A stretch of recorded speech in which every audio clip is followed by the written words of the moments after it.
diving into a really interesting and, you might say, provocative argument from Representative Raja Krishnamurthy. He basically says the United States is getting its strategy for China all wrong. And his whole analysis kicks off with one big meeting. A meeting that, on the surface, looked like a huge win. So after a recent meeting with China's leader Xi Jinping, President Trump was, well, pretty thrilled. He didn't just call it a success, he called it a great success, even a 12 out of 10. You can't get much better than that, right? Well, hold on. Here's where it gets complicated. The author of the article we're looking at today sees that exact same meeting and calls it a defeat for the United States. So what is going on here?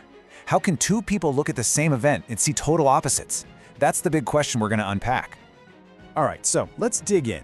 Was this meeting really the home run it was presented as, or was there something else happening beneath the surface that we might have missed? The author's take is pretty stark.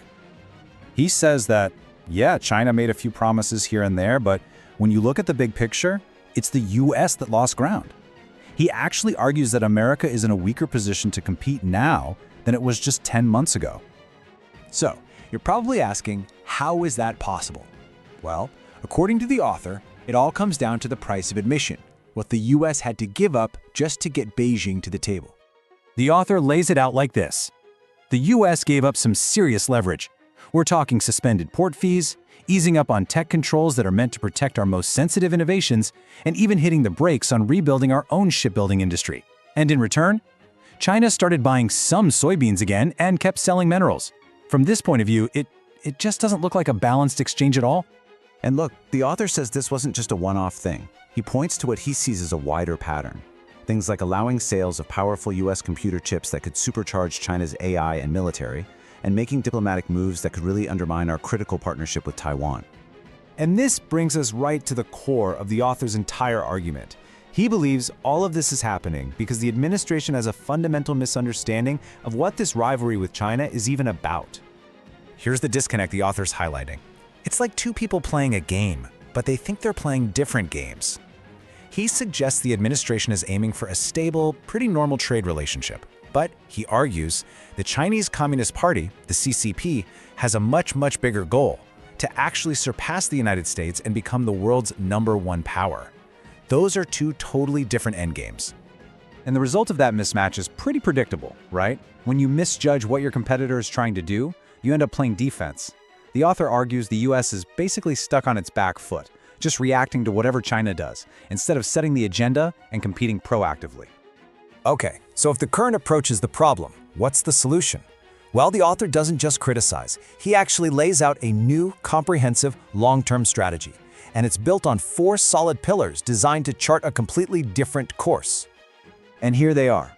1. Reinvest in our own manufacturing. 2. Invest in our people. 3. Strengthen our alliances. And 4. Protect American values. You can see this isn't just about tweaking a trade deal. It's a plan to rebuild America's competitive muscle from the ground up.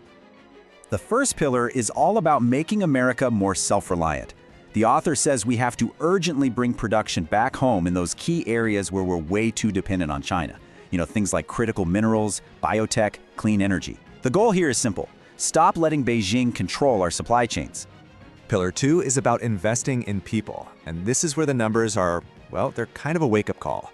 According to the article, China is projected to award nearly twice as many PhDs in STEM fields this year as the US. To compete in the future, the author says we absolutely have to double down on STEM education, worker training, and making sure the best and brightest from around the world still want to come here. Pillar 3 is all about leveraging something America has that China doesn't: friends. A whole network of them. The author makes a powerful point that the US is an alliance superpower. Instead of picking fights with our allies over trade, he says we should be rallying them together to face the challenges from Beijing as one unified front. And finally, Pillar 4 is about values. And the author says this isn't some fuzzy, abstract idea. It means taking concrete action. It means getting serious about enforcing laws against forced labor, protecting our data from the CCP, and making sure that our own retirement funds aren't accidentally bankrolling China's military. So let's imagine the US actually did all this. If we followed this 4-pillar strategy, what would winning even look like? The author says we need to totally rethink what the finish line is. It's not about getting the trade deficit to zero. That's thinking way too small. According to this article, The real goal, the grand prize, is to build a nation that is so strong, so innovative, and so prosperous that it's basically immune to whatever Beijing tries to throw at it. So what does that victory look like? Well, here it is. Winning is when the US and its partners are so resilient, militarily, economically, you name it, that the CCP's threats, their economic pressure, their sneaky tactics, they just don't work anymore. That's the real long-term vision of success here. So when you boil it all down, the author's message is that this isn't just about pushing back against a rival. It's about looking in the mirror and revitalizing our own strengths from the inside out. And that leaves us with a pretty big question to think about.